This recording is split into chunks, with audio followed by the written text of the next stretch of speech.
Welcome to Astroventure, the DSLR astrophotography channel.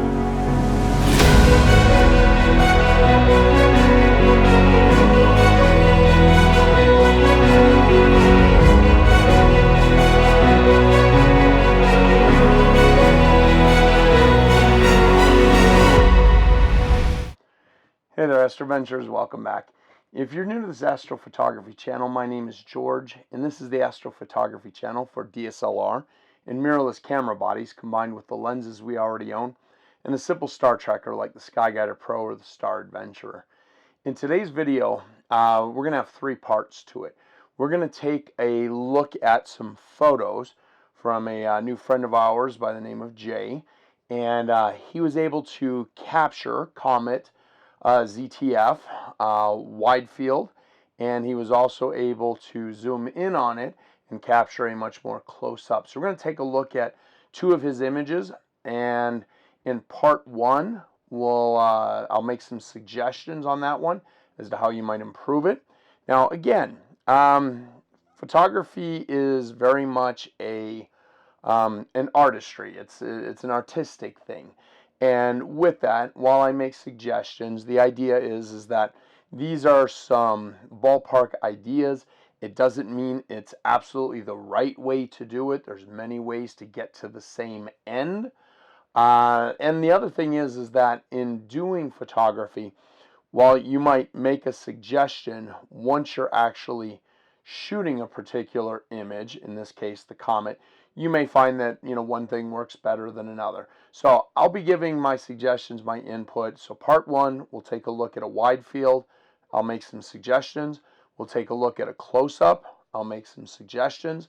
And then the part three will be for those of you that are shooting without a tracker. You're just simply shooting on a a tripod. And then the next part, which I guess that actually makes it 4 parts, I will discuss some settings for those of you that are tracking with a Skyguider Pro or a Sky Adventure, Star Adventurer. I apologize, it escapes me. But anyway, let's get started. So we'll go into part one, the wide field. Looking at this first image from Jay, he shot this with his Nikon D850, which is this camera here. And that is a full frame camera, and the lens choice that he used was a Nikon 24 to 70 millimeter. He did the photograph at 46 millimeters with his ISO at 800, and then from there he was at an aperture of f9 for a total of 12.3 seconds. So taking a look at it, right off the bat, it kind of surprised me how big the comet is in the night sky. As I have repeatedly mentioned, I am under cloud cover and I don't think I'll have a shot at this comet, but it's showing up nicely. So, suggestion, if I were to do this one, I'm noticing Jay has an aperture of f9. He's shooting with a wide lens at 24 to 70, shooting it at 46 millimeters. I would have suggested, just to help bring down the noise. Now, the D850 that he was shooting with, as well as most full-frame cameras, really doesn't have a noise problem at 800 millimeters. But my suggestion would have been to see about getting that aperture of f9 down to maybe an f7.1, maybe a 6.3. He has the foreground in focus, and then the background and sky is in focus as well.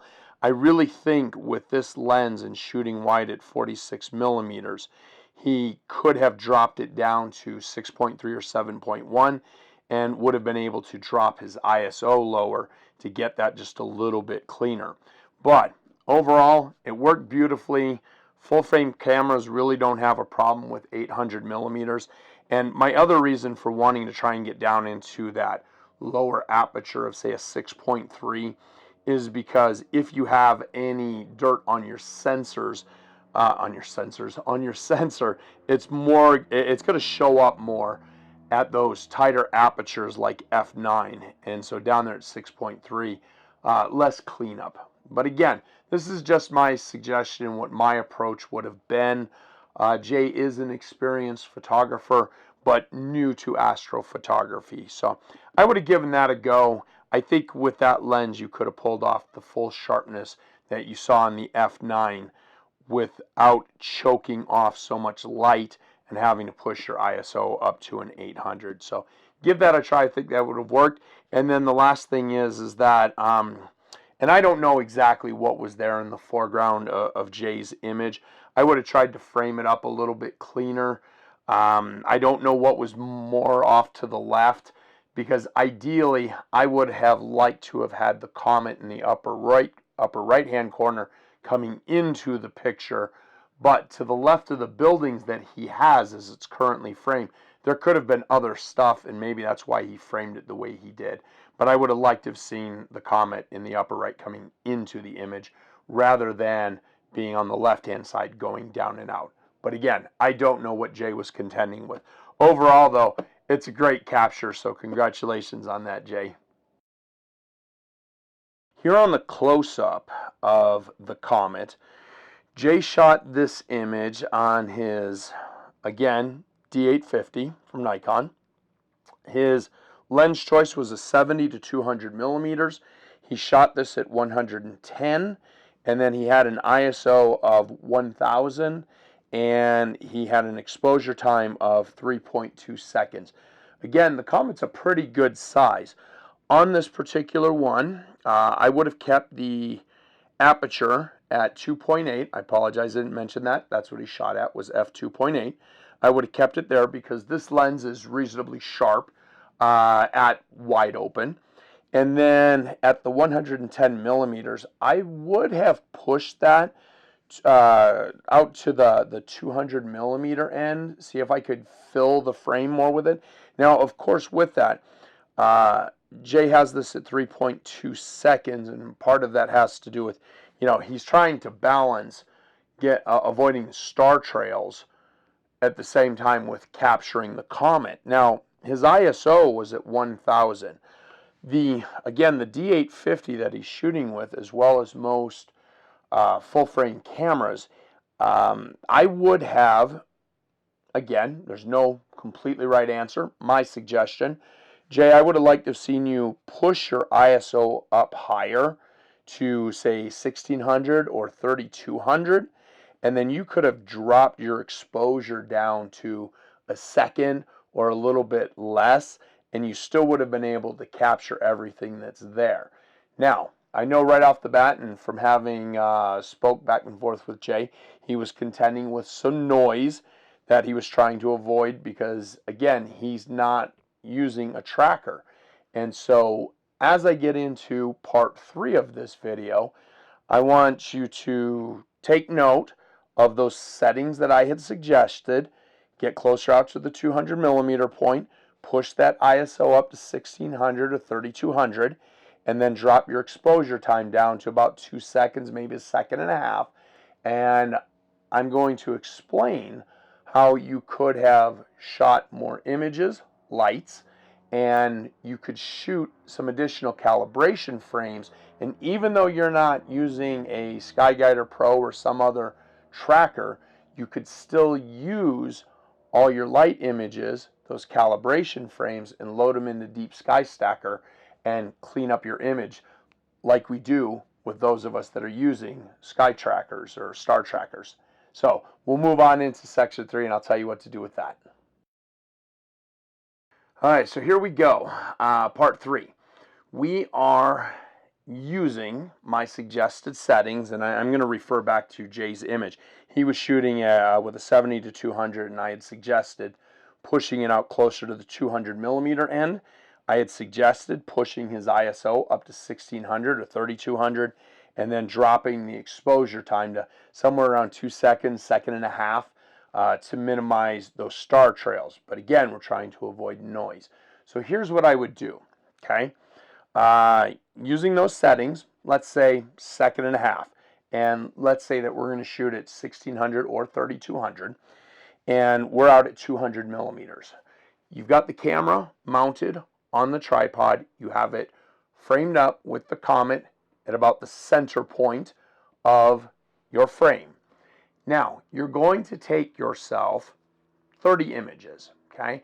And to do that, I would suggest your tripod mounted. I would suggest using a remote to fire them, so that way there you're not disturbing the camera. And 1, 2, 3, collect your 30 images. Just bam, bam, bam, bam. Now, the stars will, over the course of 30 seconds, be moving across the sky. Not a lot, but they're moving. But each 1.5-second frame, you're not going to have any star trail coming from that.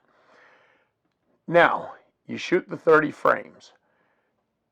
We're going to kind of keep that to the side.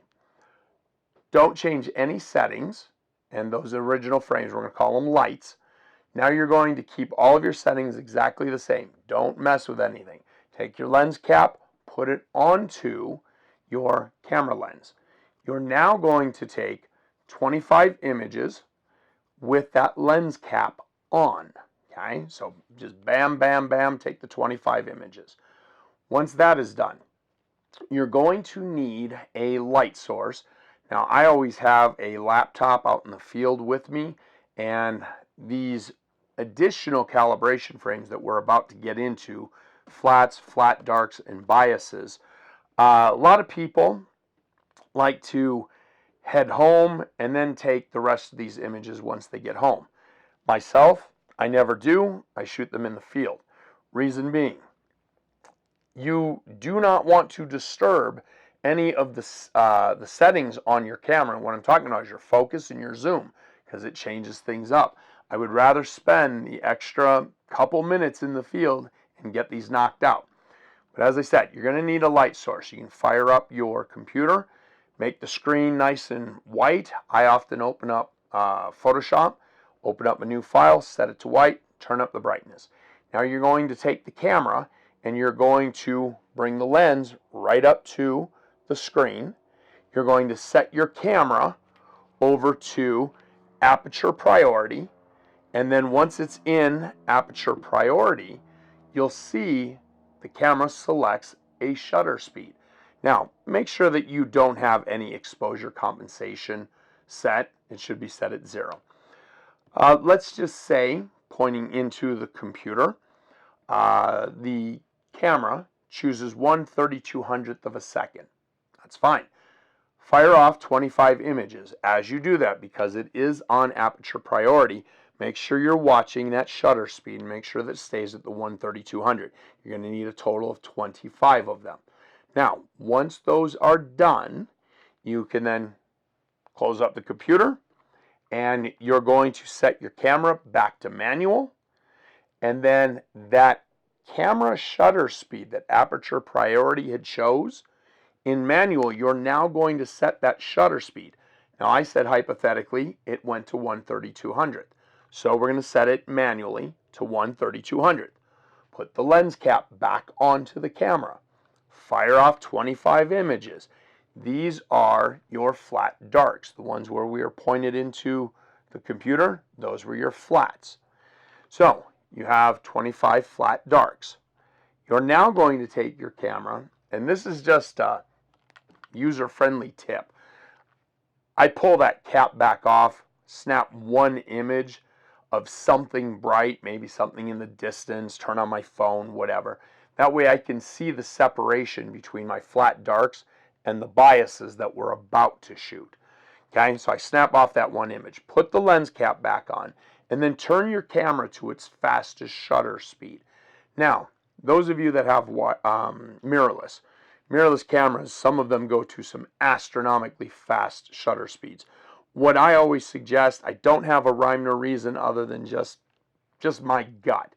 What I do is I find out what the maximum shutter speed is for a comparable DSLR to what the mirrorless is, and I use that. Generally, it's going to be 1/4000th or 1/8000th, depending on the model you're comparing it to. Okay, so we took that lens cap off, shot that one bright image into the cell phone or whatever, just so we could see the separation. Put the lens cap back on. Set your camera to the fastest it will go, and then you're going to shoot 25 more images. These are your biases. You now have your lights. We shot 30 of those. You have your darks, which was where we kept the settings we shot the Comet with and put the cap on. Then you have your flats, which is where you took the cap off, set it to aperture priority, pointed it into a white screen, fired off 25 images, put your cap back on, set it to manual, set it to the same shutter speed that aperture priority had chose. You fired off 25 more images. You took the cap back off into something bright just to see where the separation is between flat darks and biases. Put the cap back on, set the camera to its fastest shutter speed, and fire 25 more images at the fastest shutter speed. You now have all of your calibration frames so that you can put those into Deep Sky Stacker, and then you will be able to stack the image. And what will happen is, even though I said the stars will have moved a bit in that 30 seconds of total, it's going to be a little bit longer than 30 seconds, but we'll just call it 30 seconds. Your stars will have moved a little bit, but Deep Sky Stacker will align them and then cancel out noise and give you a TIFF file that you will then be able to edit in Photoshop, just like what Jay did with his single image that he shot. And I will include the link below in the information so that you can see a tutorial walkthrough on using Deep Sky Stacker. So there you go. Now we'll move on to using a SkyGuider Pro or some other tracker. All right, part 4. So those of you that are using a star tracker, so here's my suggestion. In my previous video, I had given some suggested dates and times for shooting the Comet. That's, again, based off of, and if you followed this channel for any amount of time, you know that I'm in northern Utah here, specifically along the 41st latitude line. You can obviously make adjustments, but in planning to go out and shoot it, one, I would suggest you can get into Stellarium, and I will put a link below. If you don't know how to bring a Comet into Stellarium, I will put a link below to a lady that does a really good job at explaining how to import Comet ZTF into your Stellarium. From there, you're going to be able to dial in that specific time as to when you should be shooting Comet ZTF. And what I would do for those of you with your star trackers is, if you wait until 20th, 21st, somewhere around there this month, you're going to be near the Little Dipper. And from there, if you, and the stars are easy enough to locate off of the Little Dipper, if you locate one of those stars, you'll be able to easily make the jump, visually checking it in Stellarium as to where it is and working off of the stars in the Little Dipper. And that'll get you over to it. As far as settings, I'm going to suggest probably around an ISO of 400. I would suggest a focal length of 300. And then once you locate it, you could probably jump that up to a 500 and then rotate your camera to get a good stretch of the Comet across. And then I would do probably, a minute, maybe.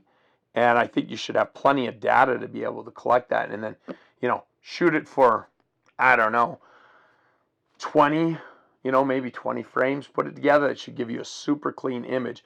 Because unlike a lot of the galaxies that we're shooting, or maybe some of the nebula, we're really not needing to try and collect light that we normally have to, because this comet is putting out plenty to be able to shoot at a lower ISO and for a shorter duration of, like I said, a minute, and then stack that together, and you should be able to get a super clean image with that lower ISO.